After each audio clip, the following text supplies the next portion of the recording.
आप हो भारतीय मौसीकार ए.आर. रहमान हो या फिर कॉमेडियन मिस्टर बीन्स हो, सबकी तारीख पैदाइश 6 जनवरी है। क्या आप इल्मे नजूम और सितारों पर यकीन रखती हैं?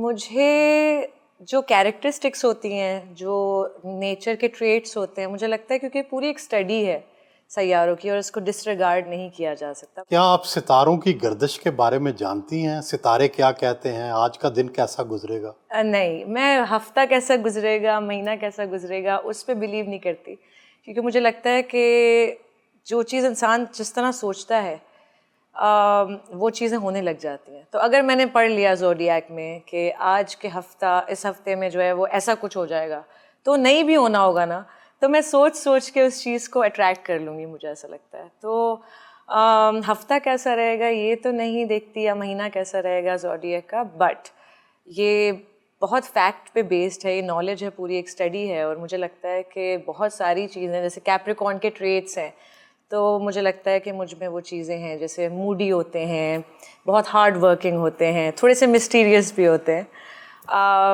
मिस्टर बीन, मैं बहुत बड़ी फ़ैन हूँ उनकी, और मुझे आपसे पता चला कि 6 जनवरी है, मुझे कभी रजिस्टर नहीं हुई ये बात, बट वो बहुत इंटेलिजेंट इंसान है। उनकी IQ जो है वो हायर देन एल्बर्ट आइंस्टाइन है, और उन्होंने इंजीनियरिंग पढ़ी कॉमेडियन बनने से पहले, और ख़ुद उन्होंने वो मिस्टर बीन वाला शो जो है वो प्रोड्यूस किया, लिखा, और एक ही कैरेक्टर होता है और वो ही पूरी कहानी लेके चलता है। तो मैं बड़ा एडमायर करती हूँ इस चीज़ को, और मुझे लगता है जैसे आपने मुझसे कहा कि मैं बहुत सारे रोल्स प्ले करती हूँ, सिंगिंग भी करती हूँ, एक्टिंग भी करती हूँ, डांसिंग भी करती हूँ। आई थिंक ये कैप्रिकॉर्न्स थोड़े से इस मामले में ब्लेस्ड होते हैं कि वो हर फन मौला होते हैं। क्या आप यकीन रखती हैं कि नज़र लगती है?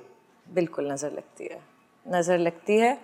और मैं जब भी घर से निकलती हूँ, ये मेरा एक हमेशा से रूटीन है कि मैं आयतुल कुर्सी पढ़ के, दुरूद शरीफ पढ़ के निकलती हूँ और फूंक लेती हूँ अपने गिर्द, हिसार बना के, और फिर मैं। क्या आपको भी कभी नज़रें बद लगी? नज़र लगती है, कभी अक्सर बीमार पड़ जाते हैं। मुझे चोटें बहुत लगती हैं शूटिंग के दौरान। मेरी कोई शूट मुझे नहीं याद पड़ता ऐसी हो जिसमें मेरे सर पे चोट ना लगी हो, या हाथ पे चोट ना लगी हो, या मैं ट्रिप ना की हूँ। तो उसे मैं नज़र ही समझती हूँ कि जब सब कुछ अच्छा अच्छा जा रहा होता है, कोई एक ऐसी चीज़ होती है जिसकी वजह से, लेकिन नज़र लगती भी है, लेकिन ज़िंदगी का हिस्सा है, ये आगे बढ़ते रहना चाहिए। भूत प्रेत और जिन्नात पर यकीन रखती हैं? नहीं, मुझे डर नहीं लगता भूत प्रेत से। ऑल्दो आई बिलीव कि वो एग्जिस्ट करते हैं, ऐसा नहीं है कि वो नहीं है, बट उनसे, हम इंसान से ज़्यादा क्या चीज़ खौफनाक हो सकती है, मुझे लगता है। लेकिन छिपकली वगैरह से तो डरती होंगी, छिपकली, चूहे से? हाँ, कॉकरोच से बहुत डर लगता है, उड़ने वाले कॉकरोच से, क्योंकि वो ऐसा लगता है आके मेरे ऊपर ना बैठ जाए। छिपकली वगैरह जो है वो दीवार पे रहती है, तो उससे डर नहीं लगता, घिन आती है, बट डर जो लगता है वो कॉकरोचेस से लगता है। बचपन में दुबली पतली थी, शर्मीली थी, अब शोख और चंचल हो गई हैं। ये तब्दीली कैसे आई? मुझे लगता है मैं रिवर्स में अपनी ज़िंदगी गुजार रही हूँ। लोग बचपन में शरारती होते हैं और बड़े होके थोड़े से संजीदा हो जाते हैं। मैं बचपन में बहुत संजीदा थी, और आहिस्ता आहिस्ता अपनी मैंने शाइनेस पे ओवरकम किया बहुत। वो कैसे? वो ऐसे कि मैं ऑब्जर्वर हूँ। मैं कहीं भी बैठी होती हूँ, मैं बहुत बातूनी वैसे भी नहीं हूँ, मैं बहुत ज़्यादा ऑब्ज़र्व करती हूँ लोगों को, काम को। मैं सेट पे भी जब होती हूँ, शूटिंग कर रही होती हूँ, तो मैं, ऐसा नहीं कि मैं सीन करके कमरे में बैठ गई जाके, ऐसा नहीं है। मैं डायरेक्टर की चेयर के बराबर में बैठती हूँ, मैं देखती हूँ कि लाइट वाला लाइट कैसे कर रहा है, फ्रेमिंग कैसे बन रही है, डायरेक्टर जो है वो इंस्ट्रक्शंस कैसे दे रहा है। मुझे पूरा प्रोसेस बड़ा पसंद है, और आगे जाके मैंने डायरेक्शन भी करनी है, तो मुझे लगता है कि मैं ऑन सेट जितना सीख सकती हूँ, शायद मैं थ्योरी से इतना नहीं सीख सकती। जैसे जैसे मैं कंफर्टेबल हुई काम के साथ, कैमरे के साथ, तो फिर मैंने जो है वो अभी भी, लेकिन मुझे लगता है मैं शरारती नहीं हूँ। 80 की दहाई तक फिल्मी दुनिया में दौड़ रहती थी, नंबर 1 कौन? रीमा, मीरा या कोई और? क्या टीवी की दुनिया में भी और आज की दुनिया में भी ये दौड़ है? मेरे लिए, मेरी नज़र में, मैं खुद अपना कंपटीशन हूँ। अगर मैं ये देखने लग जाऊँगी कि सामने वाला क्या कर रहा है और उसके बारे में सोचूंगी, तो शायद मैं अपने काम पे ध्यान नहीं दे सकूँगी। मुझे ये चीज़ मैटर करती है कि मैं अपने कल से आज बेहतर हूँ, क्या मुझ में कोई इम्प्रूवमेंट आई है, क्या मैं कुछ जो प्रोसेस है, जो लर्निंग प्रोसेस है, उसमें मैं अपने आप को इम्प्रूव करने में, अपने क्राफ्ट को इम्प्रूव करने में ज़्यादा मेहनत करती हूँ बजाय इसके कि दूसरे क्या कर रहे हैं इसमें देखूँ। हाँ, सब अपनी जगह बहुत अच्छे हैं, मेहनत करते हैं। वो दौर थोड़ा सा मुझे लगता है ऐसा था जहाँ पे इस तरह की कंपटीशन रहा।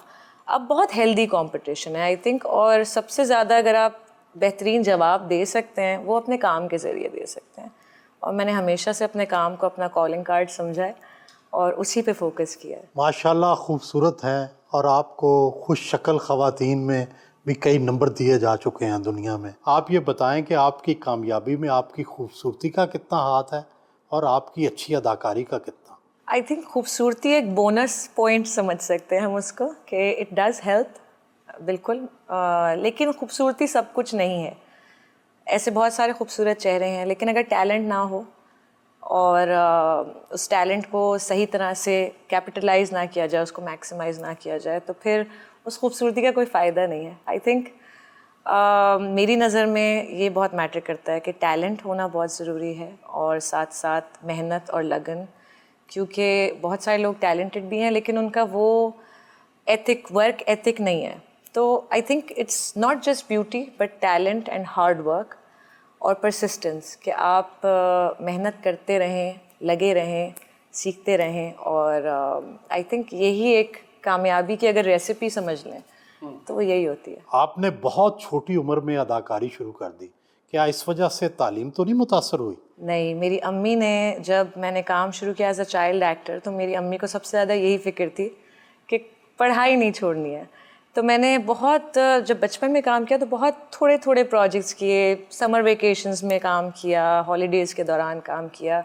तो मैंने अपनी आर्ट्स में बैचलर्स डिग्री लेके फिर मैंने फुल टाइम काम शुरू किया। एंड अब रिसेंटली कुछ साल से मुझे पॉलिटिक्स में बहुत इंटरेस्ट हो गया है, तो मैं उसे भी as a subject I want to take. क्या आप सियासत में आएंगी? इंशाल्लाह। क्या आप पार्लिमानी सियासत करेंगी या पार्टी सियासत? इरादा मुल्क में बेहतरी लाने का है। अब वो पार्लिमानी तरीके से आती है या अपनी पार्टी बना के आती है, वो फिर वक्त बताएगा। आपकी फिल्म पंजाब नहीं जाऊंगी को काफ़ी पजीराई मिली। ये बताएं कि कराची की एक लड़की को पंजाब के कल्चर से जब वास्ता पड़ा तो उसको कैसा लगा? मेरे लिए हर रोल जो है, मैं उसके लिए बड़ा होमवर्क करती हूँ, मैं उसके लिए प्रेपरेशन करती हूँ, मैं अपने डायरेक्टर से डिस्कस करती हूँ। मैं चाहती हूँ, कोशिश मेरी ये होती है, चाहे पंजाब नहीं जाऊँगी हो या लॉर्ड वेडिंग हो या एक्टर इन लॉ हो, जिसमें मैंने एक पारसी जर्नलिस्ट का रोल प्ले किया था, उसमें मैंने अपने लहजे पे काम किया, उस पर मैंने उसकी लुक पे काम किया। लॉर्ड वेडिंग के लिए मैंने अपनी नोज़ पियर्स कराई, क्योंकि वो पंजाब की लड़की का एक रोल था। उसमें मुझे पंजाबी एक्सेंट भी रखना था, डायलेक्ट। वो मुझे टाइम चाहिए होता है, अराउंड 1 महीना प्री प्रोडक्शन के टाइम, ताकि मैं अपने कैरेक्टर को अच्छी तरह से उसमें रच बस जाऊँ। एंड इट रियली हेल्प्स, क्योंकि फिर वो जब कैरेक्टर बन के सामने आता है तो लोग बड़ा उसको, वो बिलीवेबल बन जाता है। कहते हैं कैरेक्टर एक लिबास की तरह होता है। क्या आप लिबास की तरह कैरेक्टर को ओढ़ती हैं या वो आपके अंदर भी रच बस जाता है और फिर उसको निकालना मुश्किल हो जाता है? सच बताऊं तो लिबास की तरह पहनती हूँ, लेकिन वो कहीं ना कहीं उस हर कैरेक्टर के जो किरदार मैंने प्ले किया, उसके कहीं ना कहीं कोई ना कोई एलिमेंट मेरी पर्सनैलिटी का हिस्सा बन जाते हैं। और क्योंकि एक आर्टिस्ट बहुत इमोशनल बीइंग है, तो वो चीज़ें अफेक्ट भी बहुत करती हैं, काफ़ी अरसे तक वो चीज़ रहती है साथ। लेकिन फिर जाहिर है एज एन एक्टर मैंने ये भी अपने आप में, मैं अपने आप को कमेलियन कहती हूँ, मैं हर रूप में ख़ुद को ढाल लेती हूँ और अपने आप को एडजस्ट कर लेती हूँ। तो कुछ एलिमेंट्स रह जाते हैं, लेकिन पूरी तरह से मेरी अपनी पर्सनालिटी बहुत स्ट्रॉन्ग है, तो वो ज़्यादा इन्फ्लुएंस नहीं होती। मैं कोशिश करती हूँ कि मैं जो अच्छी चीज़ें, अच्छे एलिमेंट्स हैं अपने कैरेक्टर्स में से, वो अपना लूँ, और जो ऐसी चीज़ें हैं जो कि इमोशनली, बाज़ औक़ात तो छाप भी लग जाती है किसी ख़ास किरदार की, और वो अफराद जो हैं या वो कैरेक्टर जो है या वो जो एक्टर है, वो उस कैरेक्टर से कभी ज़िंदगी भर निकल नहीं पाता। आपके साथ तो नहीं कभी ऐसा हो? नहीं, मैंने कॉन्शियस एफर्ट किया कि मैं जब कोई किरदार करूं, क्योंकि यही होता है, चाहे आप किसी ड्रामे में या फिल्म में कोई एक कैरेक्टर करते हैं, उसी के जैसे बहुत सारे आपको रोल्स ऑफर होने लग जाते हैं। तो मैंने मेक श्योर किया कि मैं फिर एक अगर कोई कैरेक्टर कर लिया तो उस जैसा कैरेक्टर अगला ना हो, क्योंकि मोनोटनी मुझे बिल्कुल नहीं पसंद, मैं खुद बहुत जल्दी बोर हो जाती हूँ।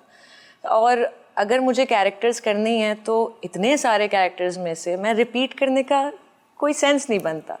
मुझे भी एज एन एक्टर जो चीज़ चैलेंज करती है, जो कैरेक्टर मुझे चैलेंज करता है मैं वो करती हूँ। उसके लिए ज़रूरी है कि मैं हर दफ़ा कुछ नया करूँ, और ऑडियंसेस भी इसीलिए मेरे काम को पसंद करते हैं या मेरे प्रोजेक्ट्स का इंतज़ार करते हैं कि उन्हें पता है कि कुछ नया होगा, पिछले से जो अगला प्रोजेक्ट होगा वो कुछ डिफरेंट होगा। And I think that is very important, एक आर्टिस्ट की ग्रोथ के लिए बहुत इंपॉर्टेंट है, वरना आप एक जगह फंस के रह जाते हैं और टाइप कास्ट हो जाते हैं। इस चीज़ से मैंने हमेशा खुद को दूर रखा।